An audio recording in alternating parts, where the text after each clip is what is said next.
dia dixe-me que os vos sofrem, que a dor pouco a pouco cambia o corazón, que quen camiña con luz no peito pode acabar escuro pola decepción. Vin xentes caer por querer amar, vin promesas rotas e tamén traición. E foi nese instante que entendín todo: o mundo non é sempre razón. Non é que quixera ver o mal, é que a vida ensina sen falar. Os vos sofren ata volverse malos, e ás veces é a súa única defensa.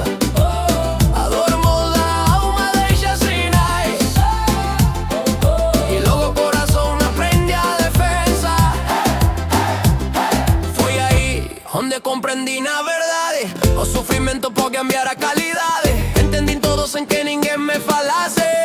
A vida moldea e ás veces cansa, que nace limpo, sen resentimento. Pode verse roto polo mundo lento. Non sempre elección, non sempre erro, só sobrevivir e seguir o seu propio tempo. Aprendes a camuflar o que doeu, escoller cuidado en quen confías tamén. O que era luz convertese en sombra, e entendes que así se move a vida sen pensar. Non todo malo nace do mal, moitas veces é ferida que quixo curar. O corazón aprende a proteger cando o mundo insiste en facerte perder. Os vos sofren ata volverse malos, e ás veces é a súa única defensa.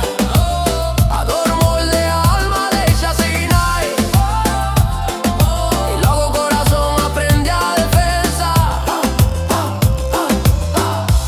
Un día díxeme, entendín todo, a vida cambia todo que tocou. E aí, entre luces e sombra, aprendín quen son e de onde veño.